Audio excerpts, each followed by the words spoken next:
Welcome to the show. I'm Daniel Scrivner, and this is Outliers.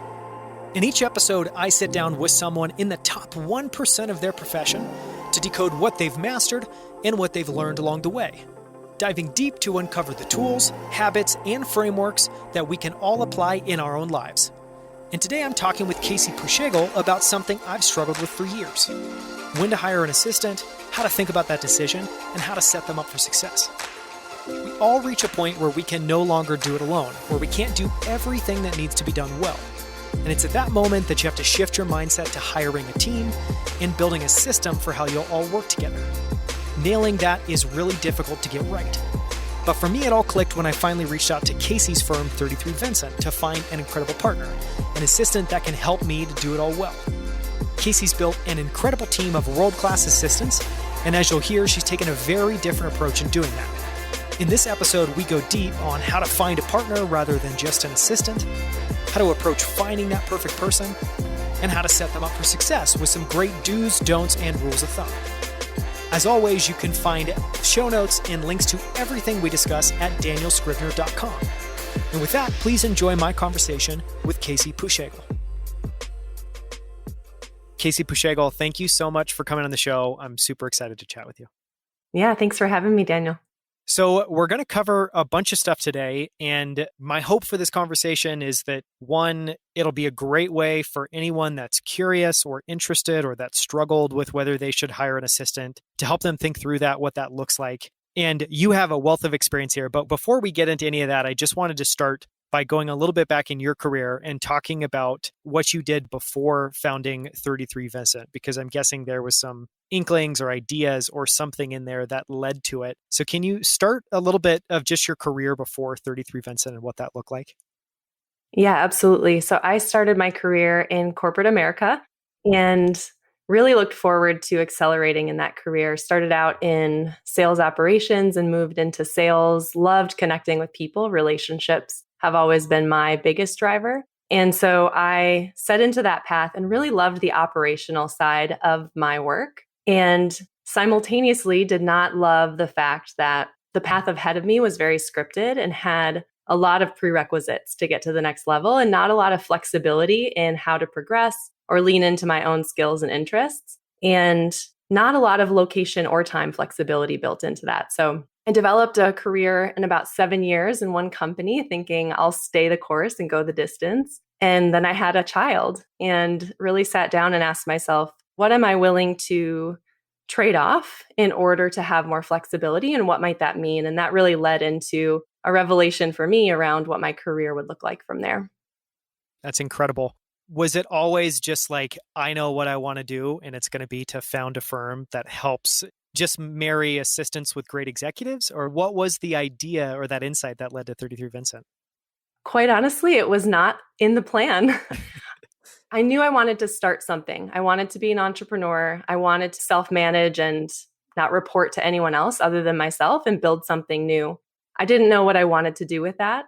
But when I had my first child, I got together with a longtime friend, Paige McFeely, and she was working in the ad space at the time, and I was still in my corporate job. We both had young children and said, there's got to be a better way. We have to find a way to bring our services and skills into the market on a flexible basis, because a lot of the positions and opportunities we were finding were, I would say, like errand type jobs and things that I knew I could do, but probably wouldn't stimulate and challenge me in the way that I wanted. And she felt the same. And so we put our heads together and said, how can we leverage our skills, find other like-minded people looking for flexibility and challenge at the same time, and create a team to bring that to small businesses? At the time, we were working with one freelance client and loving it. Loving the team, loving the impact that we were having, and the ability to transcend the details and level up into the strategy side, and thought we could do this with more companies. We just need a team because we are at capacity. And so that's really where we started off, found our niche in executive assistants, finding that those core pillars of email, calendar, managing someone's time and inputs, as well as event and project management, those really became the evident needs, and we built a business around it. And so it started just the two of you. And can you give us a sense for what that looks like today and how much time's passed? Yeah, I call it my fourth baby. 33Vincent is my fourth baby. It has been around for 7 years. We started in 2013. And we started off the two of us, built slowly but steadily. In the time that we grew the business, we had 6 collective children. So we took it slow to start. And now we are at a team of 65 people, coast to coast, supporting hundreds of clients over our lifetime, but a variety of different types, which we can get into, and really leveraging kind of the same core quality that we stood for in the beginning. It's always been our number one tenet. Amazing job. That's incredible. It scaled so much.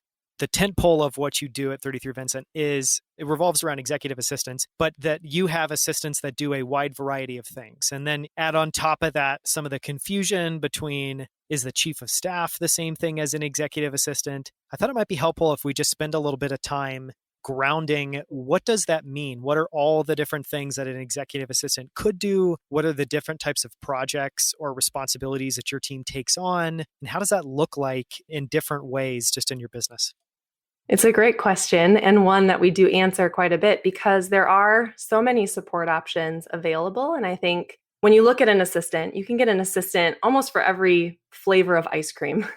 There are so many different options and types, from very part-time to full-time, fractional and shared, to completely dedicated, and then different levels of support within all of that as well. So breaking down the different types of assistants and then chief of staff, to your point, really looking at who can support a leader and what are those different roles.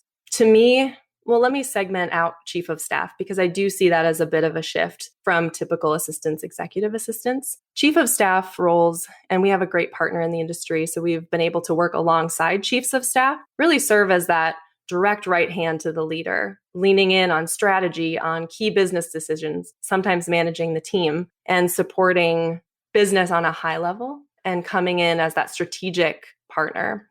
Where we look to the range of assistants, and I think that the two roles complement well, a chief of staff and an assistant. In the breadth of assistants, you can find an assistant that's a great task taker, can help manage moving pieces and get projects and tasks done and checked off the list, all the way up to what I would say edges into chief of staff territory, where you can have an EA that does serve as a strategic partner and is able to see your time, Daniel, through the lens of how does the allotment of time align with your priorities? How am I creating systems around your workflow that help all of us optimize our work and make sure that your time is truly dedicated to your highest leverage activities and work? So there is a breadth there. And when I look at your question, what are the different things that an assistant can do? I think if you were to take a VA and look at an executive assistant on that higher end, the core buckets are the same, but there are different layers to each and different levels to each. So one example of the layers would be in managing someone's time and calendar. We see kind of the basic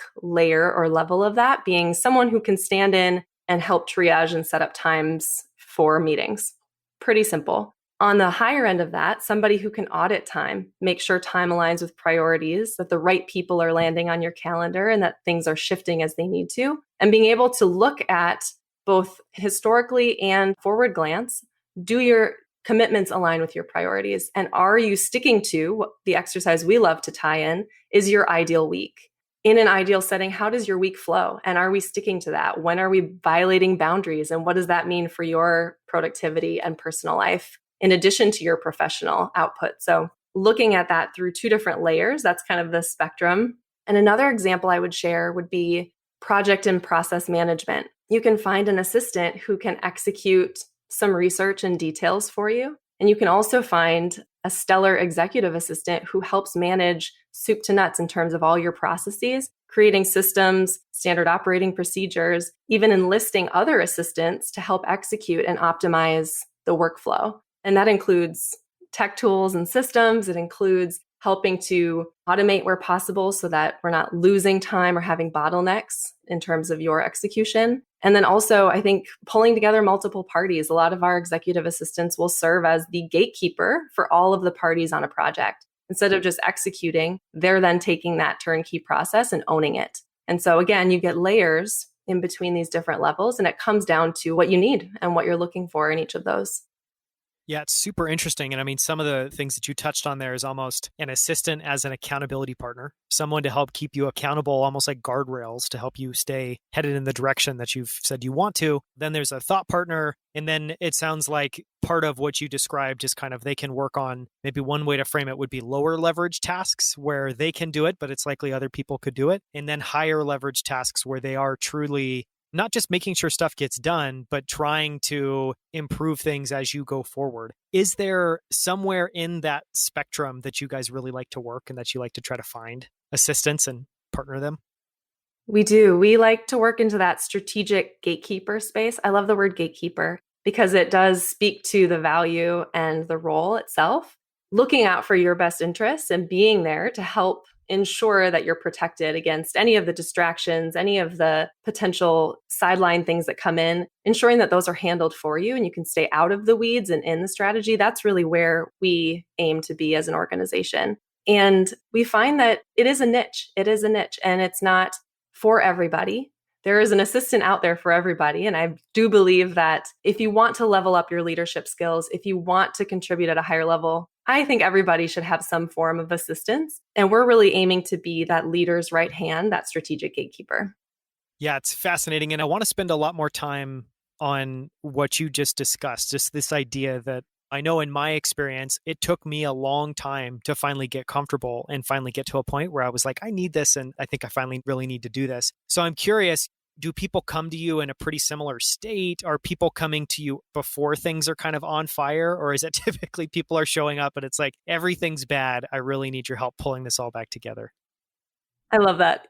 A lot of everything's bad. I need help. And not surprisingly, those are the hardest folks to get in contact with. I think once we have a relationship formed, it becomes more routine and much easier to build from there. But it is hard for those folks who come in and say, I am swamped. I'm underwater. I can't keep up. I need someone. I needed someone 2 weeks ago. Yeah, I have no time for them, but I need them. It's like, Yeah.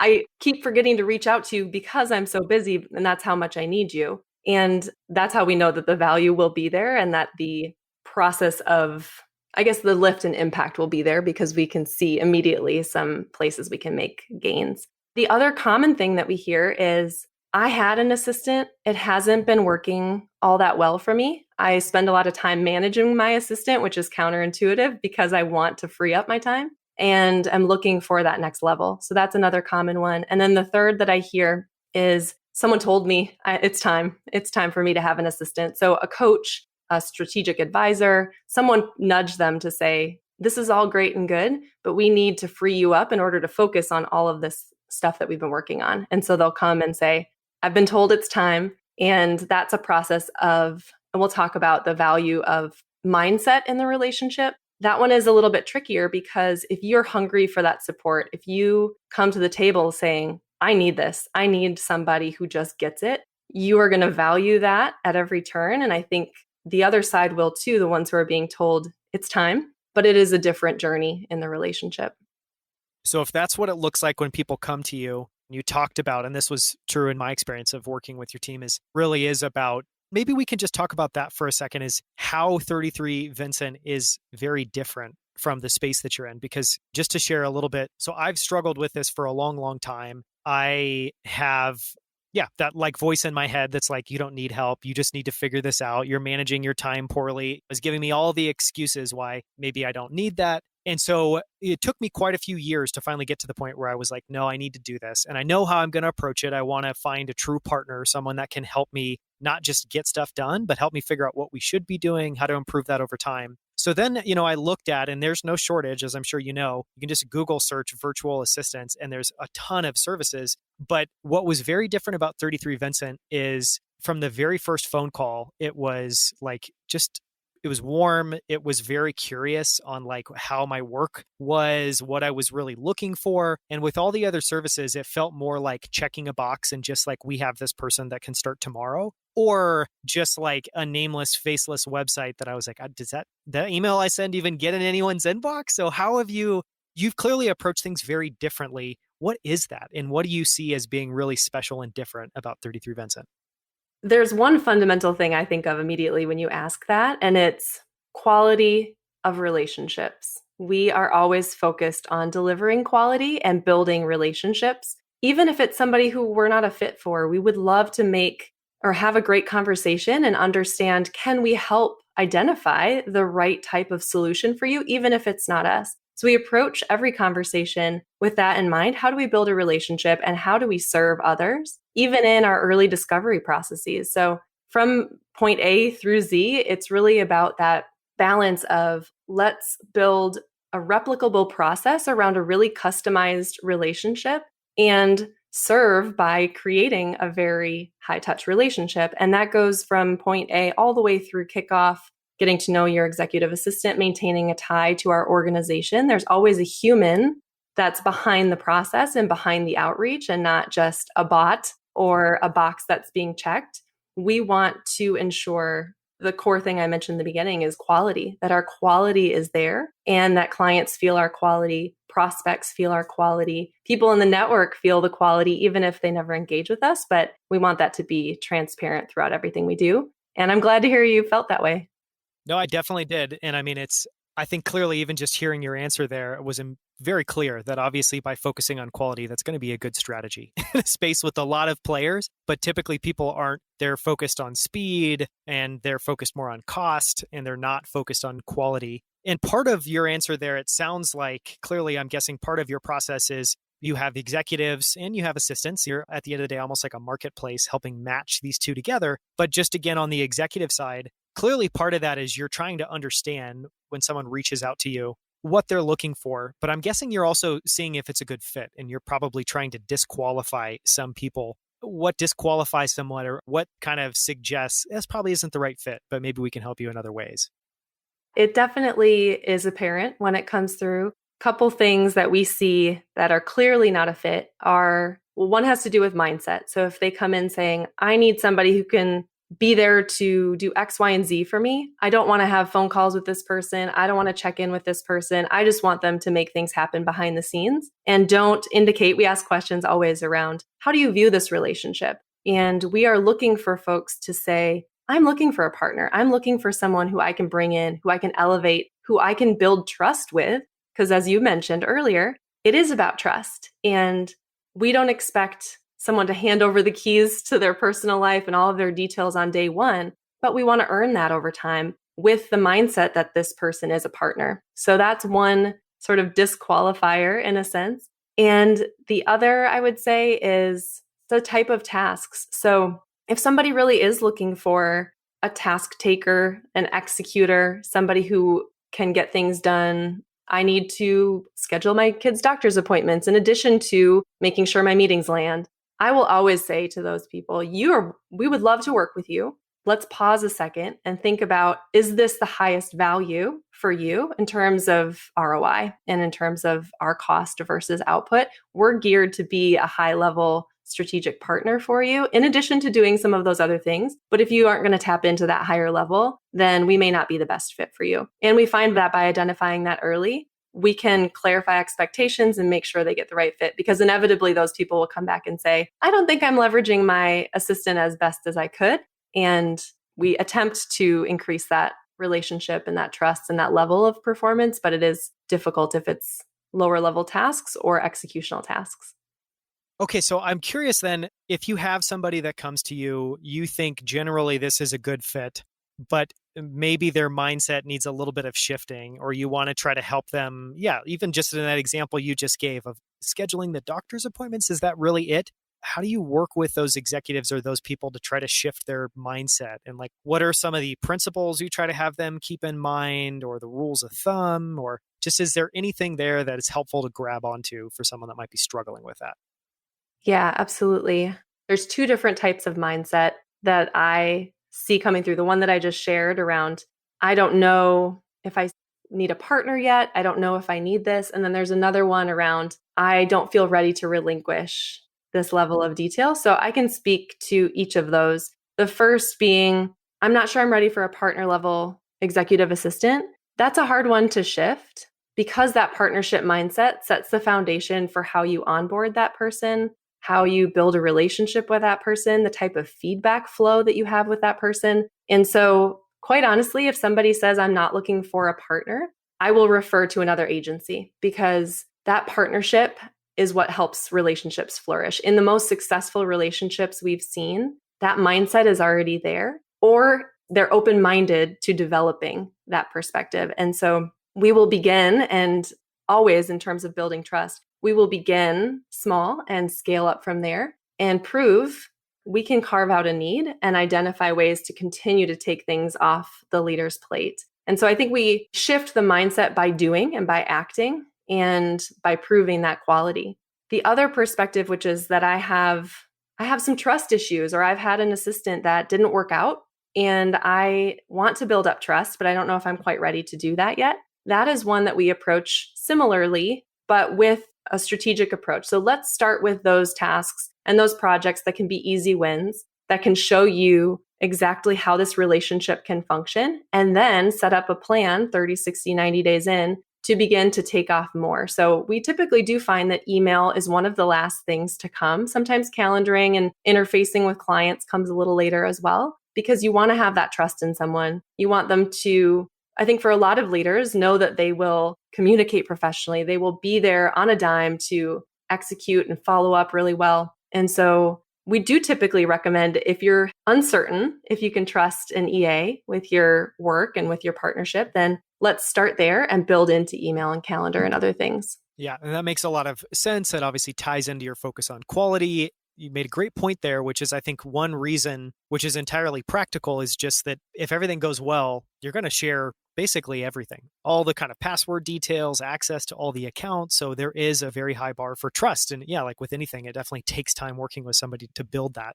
So we talked about kind of what it looks like when people come to you, how you vet those people. So now I want to explore and talk a little bit about, what does it look like? How do you guys approach kicking off work and kind of pairing, I guess, an executive assistant with an executive? What does that look like? And how do you think about that? And then I'd love to start getting into and exploring ways that goes wrong, ways that goes right, ways executives can set themselves up for more success. But just to start there, how do you guys go through that pairing process? This is one of my favorite topics, and it's so important. A lot of folks looking for their own direct hire will struggle with, where do I start and how do I equip this relationship? How do I find someone? And we have spent 7 years refining this process to identify, how do we filter out those who will be exceptional executive assistants based on our core criteria. And as we find those fits and bring them in and give them resources and development, we are always looking to that match. How do we make really good matches and prepare those relationships to flourish? And in that process, you'll love this because many of our team members are executive assistants by background. And so we are very information heavy and detail oriented behind the scenes, with the attempt to be as streamlined as possible on the front lines with our clients. And so what we do is a complete deep dive with our clients in terms of, what are your preferences? What do you think about in terms of your time and your boundaries? And let's unpack all of those details. Who are your VIPs? What are your top priorities this quarter?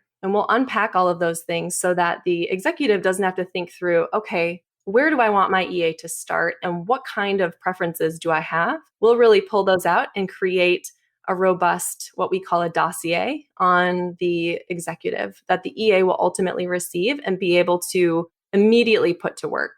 So instead of starting off the relationship with all of those logistical details and preferences, frequent flyer numbers, all of those things, we prepare all of that and set the foundation so the EA and the executive can build the trusting relationship and have those immediate wins in order to continue to build momentum. And so we find that in the relationship, setting the stage is really important. And thinking of it as a partnership is part of this, because coming in and saying, here are my preferences is one thing. The next layer is, what are my expectations for this relationship? And what are our key touch points going to be to ensure we're meeting those expectations? More than most other work relationships, this partnership in particular is really important with your assistant, because feedback flow, tweaks, all of those things are going to help you refine and build momentum with this person. So we set the stage strong and then ensure that we have the right fit, which we can talk more about, but ensure we have the right fit between the executive and the executive assistant. And you asked another question about, where do we see that go wrong? And one key area where we see that go wrong is not getting enough information from the executive about their needs. Or maybe they haven't gotten clear about their needs. They haven't quite thought through how to leverage an assistant. And so we have limited information to go off of. And we try to draw out more. And when we can, it definitely makes for a more robust match and a more robust kickoff to that relationship. But when we have little detail and little clarity around the why behind the assistant and the what we can do to really wow them, the less likely we will be to achieve those expectations. So where we have seen it go wrong is a client kicking off with an executive assistant and realizing their needs are actually far out in left field where they thought they'd be in right field. And that person doesn't have the capacity or background to meet the needs that they've now articulated. So again, I think going back to leveraging an assistant, it's important whether you're going through an agency or finding an assistant directly to spend a little time. It'll be a time up front, but time very well spent to identify what are those things that I ultimately want on that ideal wish list. Like if I could expand the list and think of all of the things I want to hand off with someone, where do I start? But know that scope and also know what you expect to get out of that relationship. And by doing that, you set the stage for an ongoing and successful partnership. I want to touch on one thing you've said a couple of times, which is just the recognition that a lot of people, I'm sure, are open to going through an agency, but they maybe want to try to find somebody directly. But clearly, I never even seriously considered trying to find somebody directly just because I thought of all the ways that that could go wrong. Not only are you doing an incredible amount of vetting on the EAs that you bring on, you're also doing a lot of training. And I know there's other things like since you have an entire team, if an EA needs to leave or go on leave of some sort, somebody else can step in and it can be really seamless. Can you talk a little bit about all of the pros going through an agency like 33Vincent versus trying to go direct?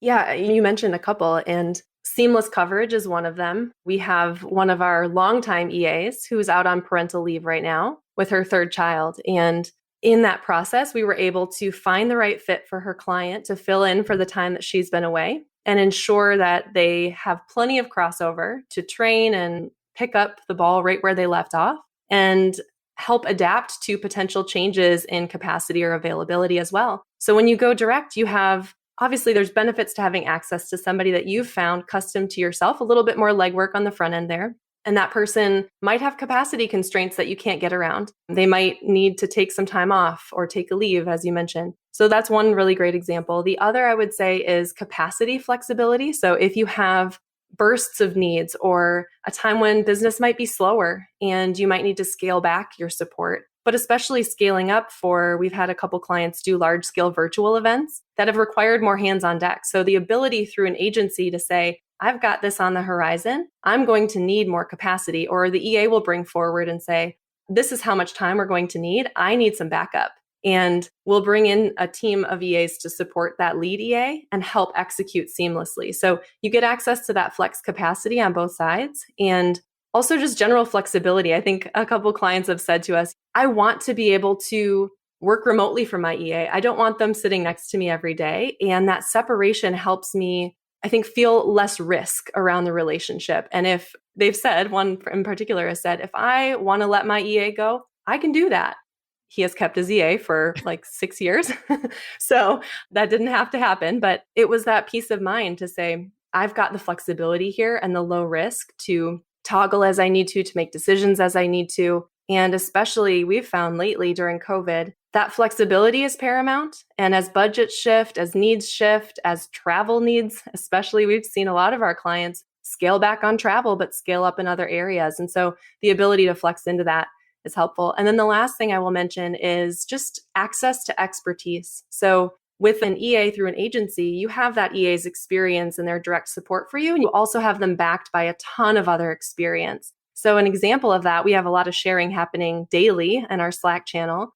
Who has Salesforce experience, or has anybody tried this approach or process? Can you hop on the phone with me and work this through? And so bringing forward those years of experience in different areas helps to uplift that EA and give them some more resources that a simple blog or a tutorial on a website can't give. And so you get that EA backed by a lot of other expertise. And as a client, of course, as soon as you said that, I'm like, well, yeah, of course you'd have an internal Slack channel, but I had never even considered that. But yeah, that'd be a huge benefit. We have some odd 30,000 messages exchanged a year. It's a lot of back and forth. Okay, so we focused on the executive side. We talked a little bit about what that process looks like. I'd love to shift and focus in a little bit on how you vet and find and train and develop just these incredible leaders. And the one thing I would just say really quickly on a couple of your last points is, again, I struggled with this for a long time. Reached out to 33Vincent after one person recommended it. I can't remember their name off the top of my head, which makes me feel slightly bad. But someone recommended it. I reached out and ended up getting paired with Crystal Esquivel, and she is incredible. And literally from the first time I started working with her, I just continued to tell her, like, I love working with you. I just want to find more stuff that we can keep doing together. And it's like, that's clearly what you're going for and why that trust is important and why that fit's really important. So clearly there's something special there, because I think the downside of, I'm guessing when some people think of an agency, I don't know, maybe they think of that in a negative light, as you have a bunch of people, but potentially they're not that trained. That nothing could be farther from the truth. So can you talk a little bit about how you find, how you vet, how you train and develop these assistants? I can, yeah. And let me first say that Crystal is incredible, and we've loved working with her for several years. So you're in great hands. And yeah, finding the right fit is one of the main things we focus on. Of course, making great matches and filtering to find those great partnerships is one, but it comes down to finding the right talent. And we've spent a lot of years refining our approach and ensuring that we are filtering the best talent. Because one thing I will tell you is that not every exceptional executive assistant has direct executive assistant background. And so we've had some EAs just rise to the top who come from account management or customer service or other backgrounds where their skills lend so well to the role. They need a little context and a little support around exactly how do I frame up my skills in the right way to leverage this executive to the best of my ability. So in short, we are looking for the skill set. We are looking for the skill set. Experience is part of that, but it's not the only part of that. And so what we look for, there are some core traits, of course, that won't come as a surprise, but we do have metrics based on each of these. And it's proactivity, attention to detail, level of thoroughness, ability to manage up, ability to communicate well and think on their feet, and then also to be consultative in their approach. So some of those easier to measure, some a little harder. And when we approach finding the right fit, we've got a few different, I would say, like hoops to jump through to prove that you have the right skill set. Because for us, again, and I'm going to sound like a broken record here, but going back to quality is key for us. So it may not surprise you based on what I've told you about our client side and building those relationships. Every executive assistant candidate who applies gets a high touch relationship with our team. And so we are nurturing those relationships. If somebody is an exceptional talent, but actually says, you know what, I need to hit pause because my commitments and capacity has changed temporarily, we stay in touch and we make sure that we are cultivating that talent over time. I think part of it's too just on the training and development side, and just the context. There's part of this. I asked Crystal, like, I'd love your thoughts if you have any questions to ask, but clearly from her perspective, it's just been an incredible experience. So I'm sure there's some unique things you're doing there. So in our process, we are looking for those core skills through an initial application geared toward identifying. I love asking people, what are you listening to? What is your favorite book or podcast? And you can kind of unpack how they think and then get into some examples. And we use what we call a sample project, but really drawing out real life examples of what could happen in an executive support relationship. So unpacking that and seeing how they respond. As you can imagine, there's quite a variety of answers. And for us, we look for those common threads. Are they thinking beyond the situation at hand? They're not just answering, okay, I see this problem that you've presented. Here's the solution, or here are the steps I will take to check the boxes and execute it to fix this. But they're thinking of what's the root issue? Why is this happening in the first place? And how can we get to the bottom of that? Here are the questions I would ask. Here are the people I would want to bring into that conversation and make sure we fix the issue, but we also address why it is happening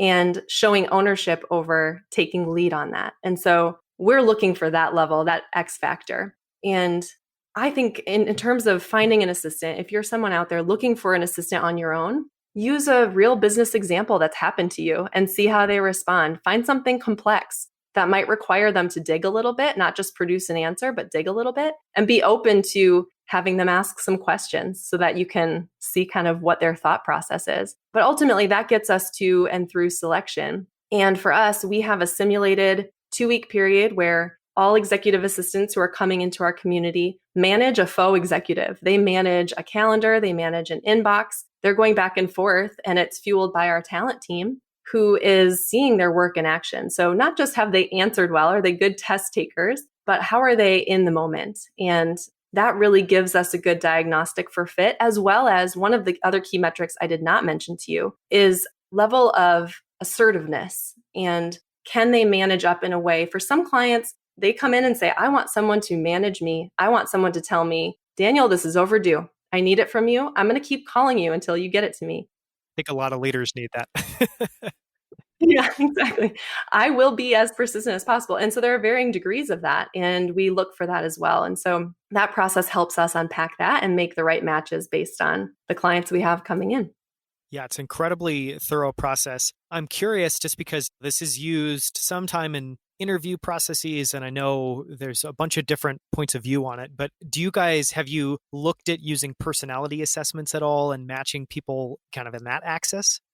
We have. Yes, we have. We've experimented with 5 or 6 different types of personality assessments and issued them to our team to understand what results are we getting and is this indicative to what we're hearing from clients on performance. And we've had mixed results. So some assessments are better than others. One that we've tried recently, which we really liked, was the Kolbe assessments, Kolbe A fit assessment. And so having the executive take an assessment in terms of their needs, and then having the executive assistant take the assessment, and then pairing those results for a fit grade, giving an A through F fit grade, gives us a good benchmark to say, of the EAs who have available capacity and the matches we're making, we can kind of pair those up and find the best fit. Now, the challenge is in tapping a busy executive to take that assessment. And so we've found we use it when we can, and sometimes we also find our intuition is really strong, having done this for a while. And a result can give us an A through F, and we often find we make the same conclusion and can do that even without an executive giving their survey results. But yeah, there are many assessments which are great indicators. I don't know if I've heard that one that you mentioned, so I'll make sure to include that in the show notes so people can find that. Okay, one of the things that I wanted to spend a little bit of time on is just around do's and don'ts for once you've matched an executive and an assistant. And just to share a little bit of context, like one of the things that Crystal and I have experimented with as we've started working together is something as simple, which I've found invaluable, of just doing a weekly call. That was one of the first rules of thumb that I've heard a lot of people share as well too, is you definitely need to have some time in person every single week where you're syncing. So maybe we can start there, but what are some do's and don'ts that help executives and their assistants stay on the same page and work as effectively and as frictionless as possible? What you mentioned about weekly meetings is so important because we do have clients who have not shown up for those meetings or say, I don't need a weekly meeting. As I said earlier, I don't have that time to spend. However, that time spent, you get back in spades, because if you can equip your assistant, your executive assistant, with what they need to run forward and accomplish what they need to accomplish, then you've freed yourself up. And allotting that time helps to do a couple of things. Number one, it helps you level set on priorities and what's coming up. One of the do's that I immediately thought of is ensuring that you give your EA context into what is happening around a larger ask. And so if they have the context, if they know that you are setting up these meetings, you've got a variety of moving pieces happening because you're considering an acquisition. There are some levels of sensitivity there, right? But you want your EA to have enough information to know, I'm going to orchestrate this because it's contributing to this larger initiative, versus saying, can you land X, Y, and Z? Let's move on. And so ensuring that you give context into your asks and having that weekly time together helps surface questions. It helps move the dial. And what I recommend for anybody who has that weekly call is spend that on the high leverage conversation where a lot of the other details can happen offline. So whether you use a project management tool, Slack, we use Base at 33Vincent, which gives executive assistants the ability to store all of their questions that they have in one spot and push a decision stream to the executive to say, here are 5 questions I need you to answer. And I've already clicked in answers for you. So do you want to catch the red eye home? Do you want to catch the 9 a.m.? Here are a few different options. You click one and move on. And so those more logistical, lower level tasks can be accomplished quickly And then your time together can be maximized. So if you are somebody who has an assistant and you're spending your time on sort of the minutia while you're talking, I would recommend exploring a project management tool or a weekly digest of questions, maybe daily, depending on your workflow, where you can knock out those quick things and then maybe cut back your time together, but definitely spend that rich time together. And I want to now flip the script a little bit because I know that you yourself have an assistant, which makes a lot of sense. And I would also guess that you're super thoughtful and you're applying all these best principles to how you work together. So can you talk a little bit about that? Like what your assistant focuses on, what you try to focus on, and how you keep that relationship a great partnership over time? Getting the chance to work with an EA was an aha for me because I had already been leading 33Vincent for several years before getting my own EA. So similar to your mindset conversation, I had thought I can do all of this myself. I'm a very detail-oriented person. And bringing in my EA completely shifted my perspective. It definitely increased, I think, the value of what we do in my mind and helped me establish what are the ins and outs of managing this important relationship firsthand. And my EA's name is Leah. And one of the things that Leah and I do that we've recently started doing with more cadence, but we definitely always have a quarterly step back where she and I sit down, we do two-way feedback, and I ask her for feedback. Of course, I come ready to give feedback. We call them glows and grows in our organization. So what's going well and where can we continue to refine our processes together? And I also want feedback. So where can I better help you help me? And when we're communicating, are there ways that I can do things differently in order for us to work together best? And that feedback flow, and I think that mutual invitation has been really beneficial for our relationship. The other thing is a set of questions, and I think the KISS principle, keep, improve, start, stop, is a really effective one. I like to ask simply, what's working, what's not working, and come up with creative solutions for what's not working. Typically, what's not working is more just how can we be better and how can we even more refine those little nuances. But it's a great opportunity for us to step back and look at the whole picture and say, actually, there's something I've been doing habitually that I could have you do. And you could lean in to support me in ways that I haven't. Or if I just shared a little bit more context around what I'm working on, or maybe the board that I'm using for annual planning or other things, she can have the context to help me even increase her involvement. So those step backs have been hugely helpful. The other thing is our communication cadence has changed over time, and I really like where we've settled in. So she is sending me, and she has access to all of my boards and to-do lists and initiatives and goals and all of those things. So she is able to lean in and hold me accountable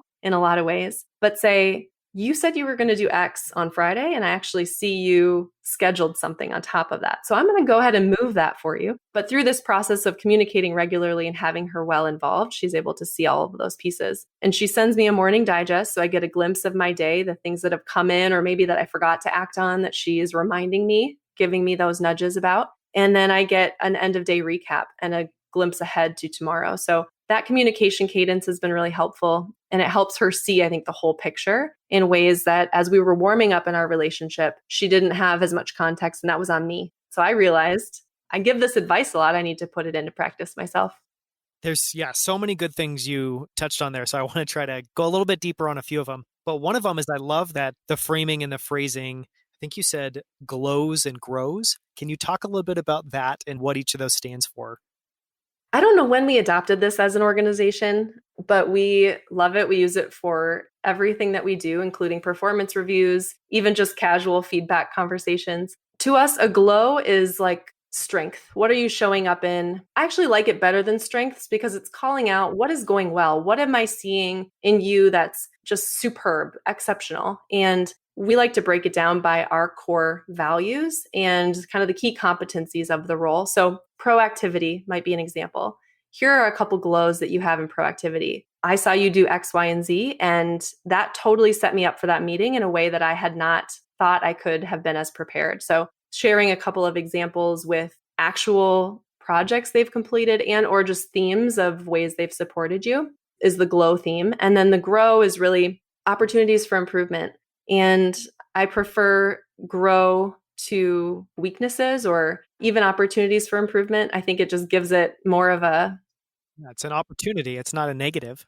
Yeah, it's not a negative. It's here's a place where we can grow. So one of our core values as an organization is growth. And we believe everybody has opportunities to grow in their skills. We always want to grow in the direction of our strengths, of course, and focus on continuing to enhance those. But with a growth minded culture, we're always asking, what can we do to grow from here? What feedback can we use to continue to grow and continue to level up year after year? And so that question and that word we use specifically is really geared around where are there opportunities for growth? And sometimes it's simple, sometimes they're larger things, but again, we go by competency. So giving an example, a grow in proactivity would be, I noticed that, and this isn't with my EA, but I noticed I had to follow up with you on that. And usually you're all over it. So next time, can you loop back with me on that or put it in your project digest so that I know that it's complete? So there are various things that you can include in that, but it's a good way of calibrating. And we have it on our weekly agenda. Actually, glows and grows are part of our weekly agenda. Sometimes there aren't any new things to discuss,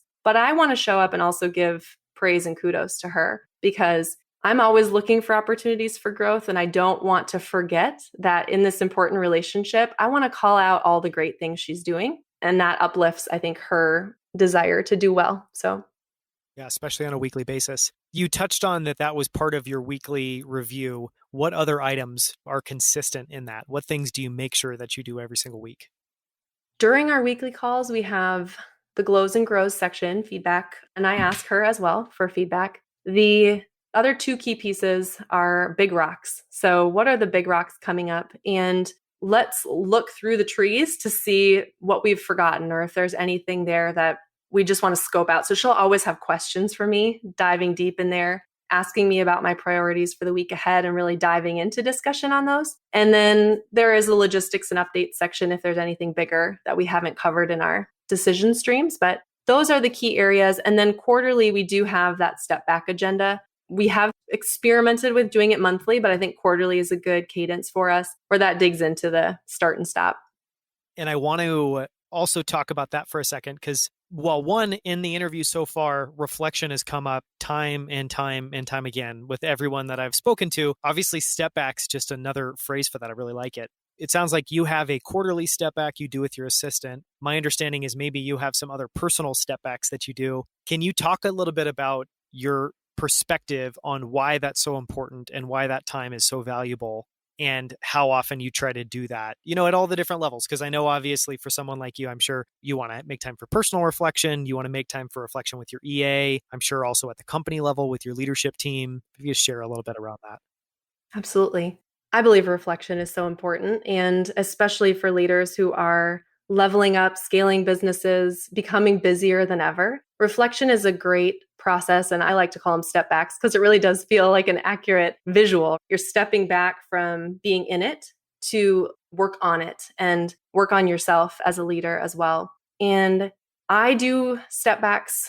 I've faltered recently, but weekly on Thursdays. And it's a time for me my team knows I will be offline. I will not be on Slack. I will not be responding to email. My EA is really protective of my time on Thursdays, which I love. And I'll sit down with a series of questions. A lot of times it's the same questions that I'll review week after week. And sometimes I'll have something on my mind that I'll want to dig into or analyze or brainstorm on.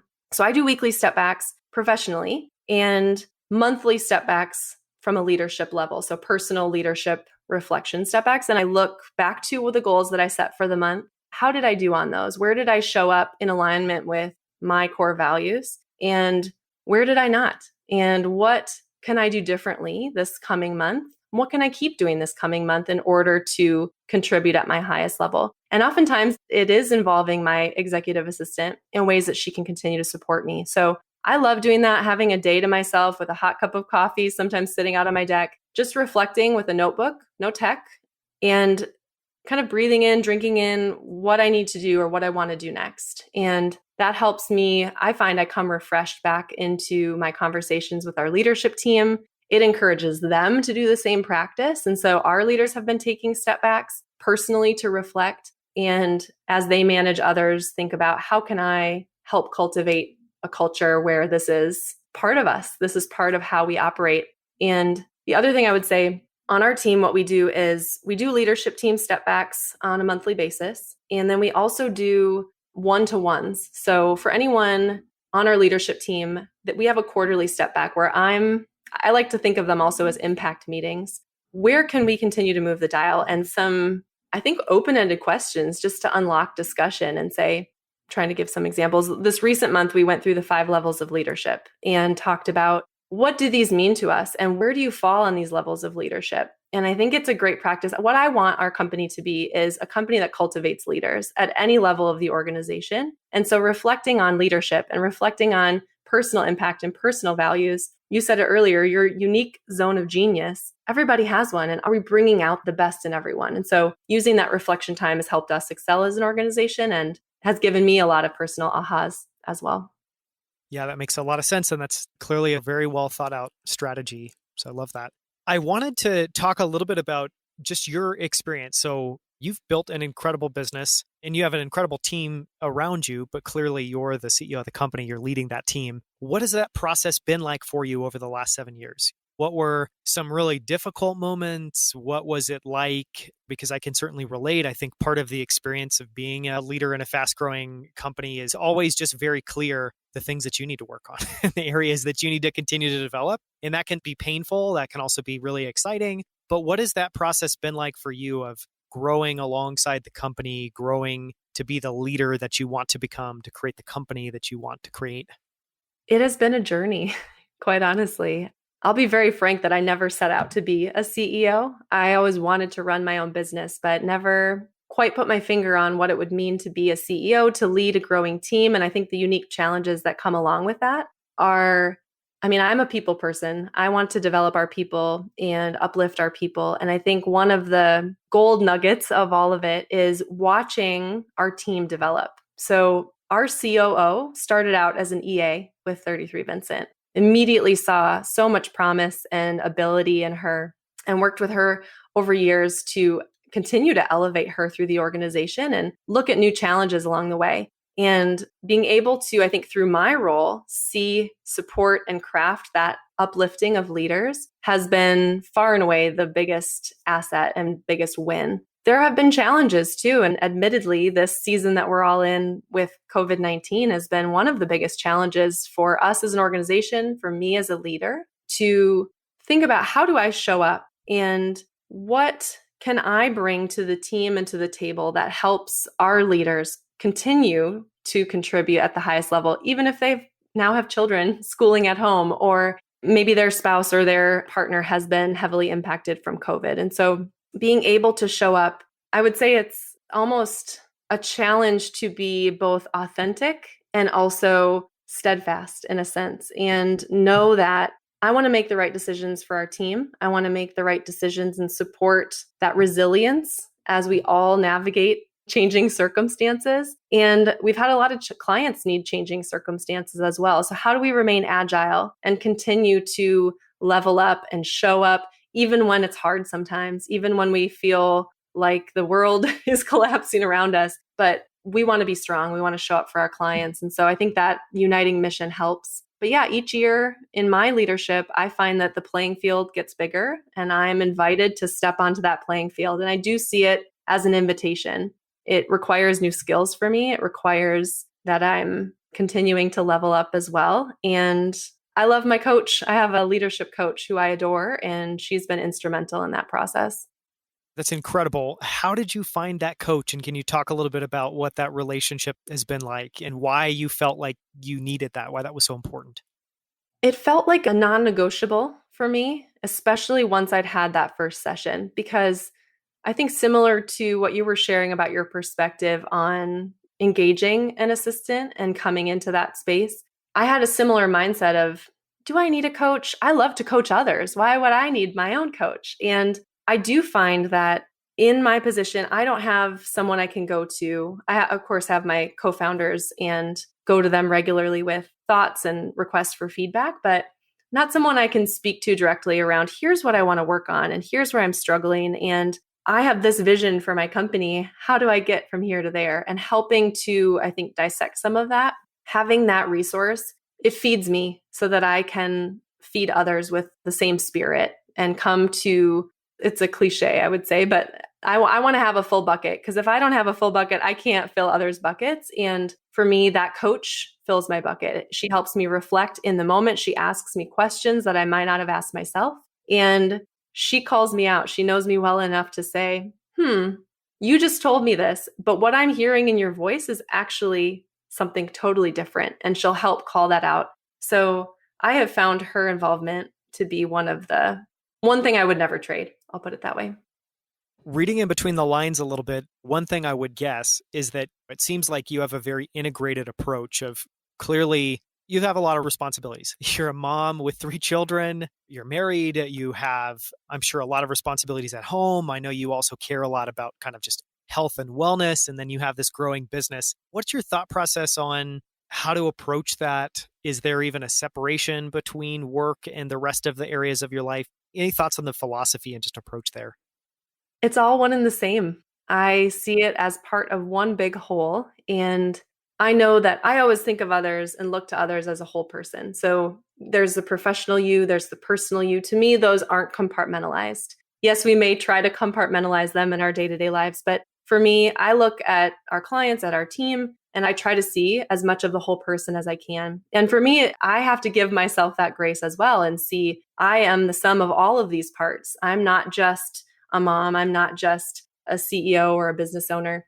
I'm not just a spouse. And all of these come together and make me who I am. They, when working well in concert with one another, help me show up in every area better than I would if one thing was out of whack. And so I look to, in my best moments, look to ways that I can set my priorities around those different areas, knowing something's got to give.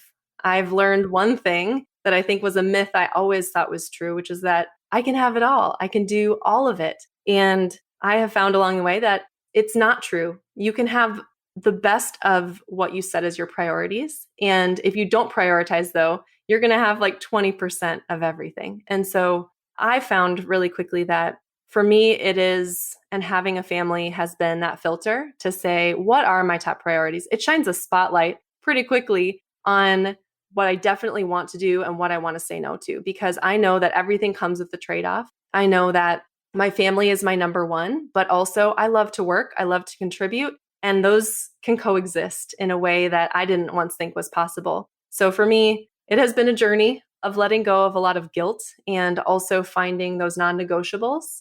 I'm really grateful to be where I am and to have the setup that I have, because it allows me the flexibility to drop my kids at school. It allows me the flexibility to shut down at the end of the day, walk 20 feet, and there they are. But it also comes with challenges in that same vein. And it has been years of continuing to improve and refine my approach. I'm sure that's going to be a never-ending process, because anyone with kids knows too that every month can be different. Every year certainly is different. They're changing people all the time. It's a lot in flux. So I want to start getting into a few of the closing questions, and I'm going to change them slightly. One thing, you've touched on a couple of books and principles that I'm guessing maybe you discovered in books. It seems to me that you're clearly an avid reader, and then knowing that you've had this massive growth curve, both professionally and personally over the last 7 years. So typically I'll ask someone for just one book recommendation, but I'm curious for someone listening to this that is just inspired by your own journey and knows that they want to embark on that for themselves. Are there a couple of books that have been really helpful for you? And they can be books, they can be courses, they can be people, but are there a couple things that have been really impactful for you that you would pass on and recommend to somebody else? One of the books I recently read, which really lends itself to the conversation we've been having, is Essentialism by David McKeown. And I think I have almost every other page in that book flagged down with notes in the margins, because it speaks to the heart of why I'm in business, also what drives me, which is less but better. And I love the framework. He has an illustration in the book where there's a circle and an arrow pointing up in one direction. And then there's a simultaneous circle next to it of the non-essentialist. So the first circle is the essentialist. The second circle is the non-essentialist. And there are arrows shooting in every direction, but only for an inch in each direction. So do you go an inch in each direction in 20 different directions, or do you go 20 inches in one direction? And how does that impact how you show up? And it speaks to me because number one, when I work with clients and talk to clients, it's really about how can you do less, but do the things that you do best even better. And if we can show up and think about like addition by subtraction and really inviting in an executive assistant to help with that process, then that's really what we're here for. So that book really resonated with me personally and professionally. And it helped me to realize some areas where I was being a non-essentialist and to carve out opportunities to straighten my arrow in a sense. And the other one that I love, it's in a similar vein, a popular one, is The One Thing. And love the methodology around The One Thing, especially when it comes to setting priorities and goals and having a relationship with your goals. So that one stands out far and away. And we've worked with Jay Papasan and Jeff Woods directly. So love them and love the work that they're doing. So that's another one. And then the third is sort of an offshoot. It is by Gay Hendricks, and it's a book called The Big Leap, talking a lot about how we set these sort of ceilings for ourselves around what we think we can accomplish, or a barometer for our success. And where we set those kind of indicates where we're going to wind up. So if you have a barometer that you set low for yourself, I don't deserve more than this much success. Well, if you bump up against that barrier, you're going to find ways to bring yourself back down. So it talks a lot about self-limiting beliefs, the stories that you tell yourself, and how to kind of identify and break through those in order to take a big leap towards success. And so I've found that's really helpful. I think for most founders, you have those voices in your head that tell you, you can't do that. And so being able to address those and I think change the narrative internally is important. Yeah, and I think that principle is expressed so many different ways of like the 5 people you spend the most time with is the person you're going to become. I've heard that same idea stated different ways, but I love that. And I've not heard of that book. So I'm excited to read that. So something else that I'm curious is for someone else that's listening to this, that's inspired by your story. And one reason I wanted to have you on the show is I want to highlight more women that have built incredible businesses. And you've clearly done that. I mean, now just in 7 years, scaling to have a team of 65, I think is an amazing feat. So for someone listening that wants to kind of follow in the same direction, do you have any words of wisdom, any advice, even just like a pep talk that you that you would give that person so that they can be willing to take that first step forward? My advice would be that the first step is the hardest. And if you have something you're working toward, an idea, a concept, a passion that you think you could turn into a tangible business, the risk is worth the reward. And of course, when I talk to friends, they say, how do I leave my corporate job and do something I'm passionate about, do something that gets me excited and makes me want to show up every day?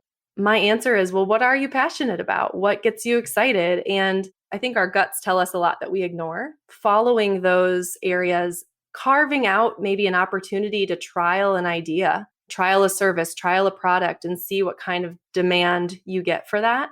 If you sense I'm onto something, the risk is worth the reward. I had a really hard time leaving my corporate job, my cushy job, as I called it, my company car. It was really hard for me. And friends always said, you have the golden handcuffs, you have the golden handcuffs. And I felt very privileged to be in the place that I was deciding to make that leap. And at first it wasn't easy. There were trials and tribulations. I was always looking at cash flow and financials and all of those things, but I knew that we were onto something. And I knew that if I led with my values, if I led with my passion and kept showing up, it would turn into good results. And inevitably it did.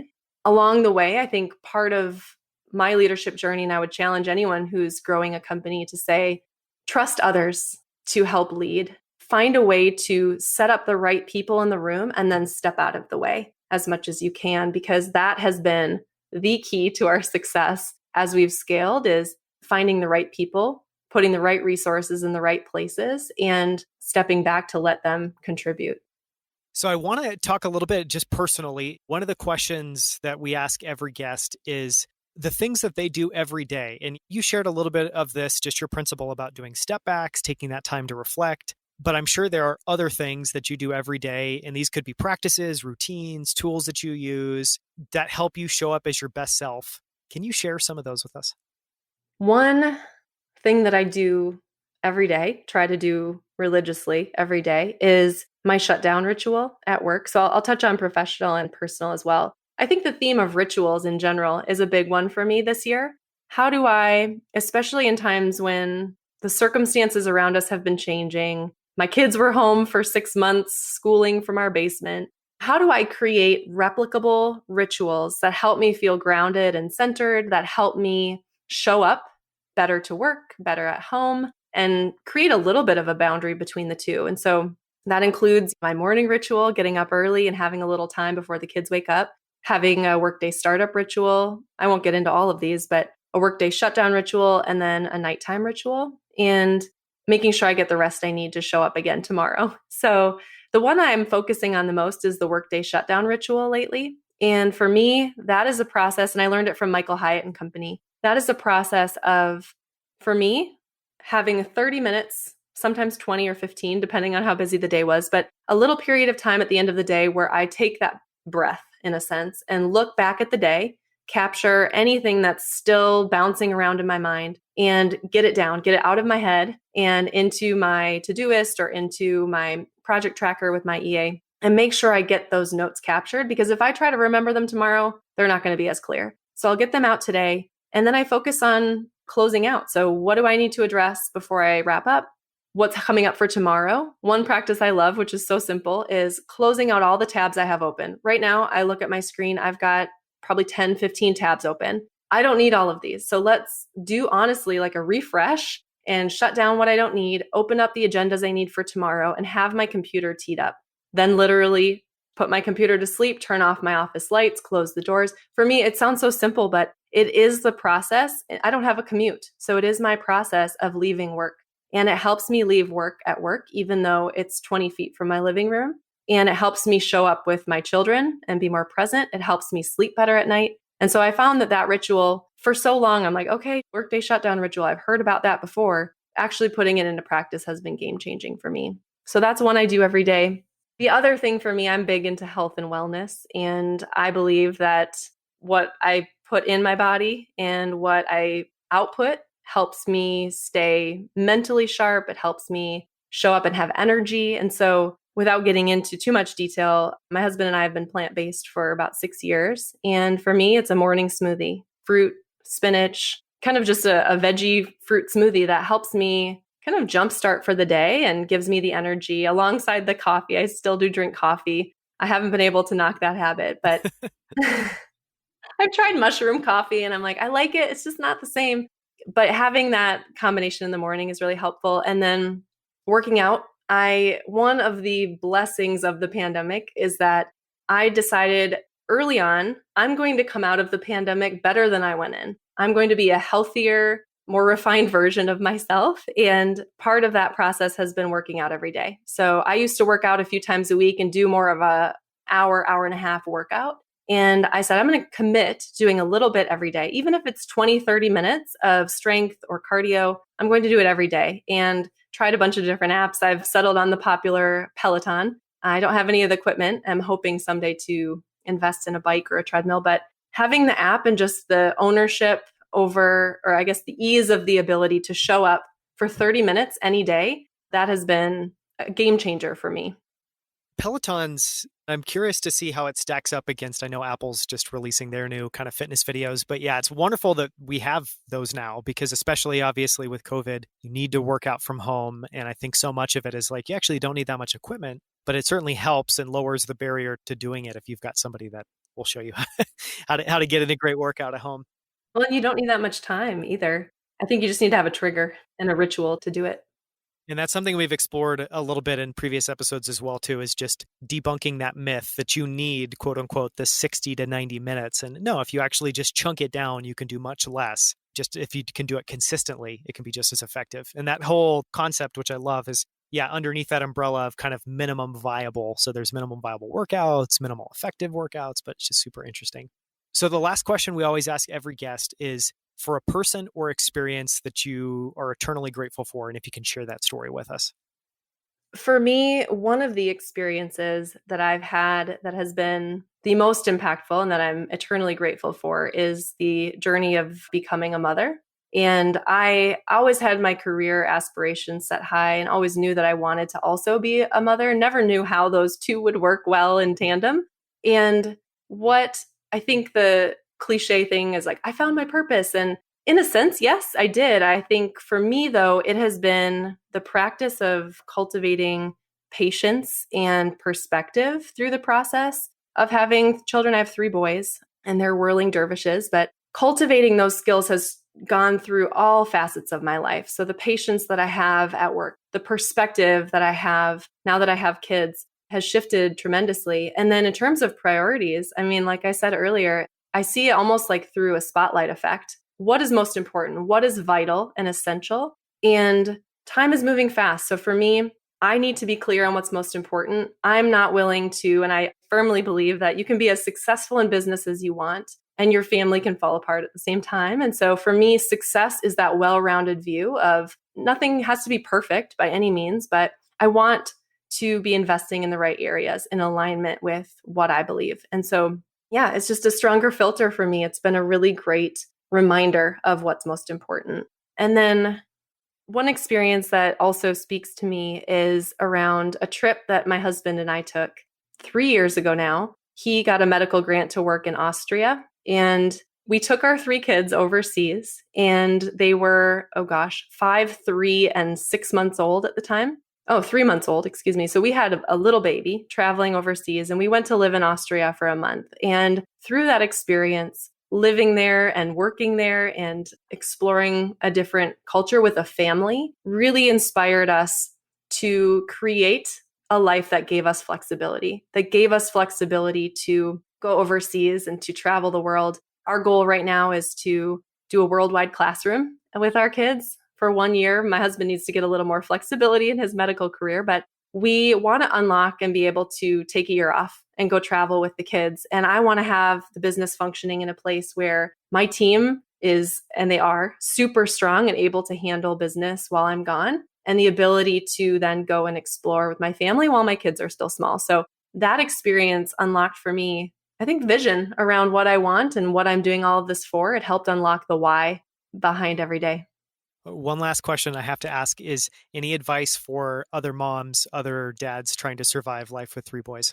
Because I know that's a lot. Oh, it is a lot. It is a lot. I think I heard Will Ferrell say in an interview, like he just wants to shoot a fire hose at his kids all the time because he has 3 boys. For me, I think the biggest advice I would have for moms is not to underestimate your role as the woman in boys' lives. And I think that there's such tremendous impact that a mother can make on a son. So yes, it's a lot of work up front. And I think that work pays off, especially for me, setting systems and structures. Hey, I run an EA company, so no surprise, but setting systems and structures that give them accountability and autonomy, that has gone so far for our family. And I hope sets them up with skills that'll help them succeed in life. That's great advice. Thank you so much. It's been incredible. You have a really crisp way of thinking about everything that you're doing. You have an incredible track record. You've built an incredible business. So thank you so much for your time and for coming on and for sharing some of that. I really appreciate it. Yeah, this has been great. Thank you so much. Until next time, thank you so much for tuning in. For show notes, including links to everything mentioned in this episode, visit danielscrivner.com. There you can also sign up for my weekly newsletter, where each week I send out a single email with all of the best quotes, themes, and ideas from the latest episode. To sign up for that, visit danielscrivner.com/email. Just one more thing before you take off. If you enjoyed this episode, please leave a quick review in iTunes or Apple Podcasts. Great reviews help us land great guests. So if you've enjoyed this episode, take 30 seconds to leave a short review. We would so appreciate it. Thank you so much.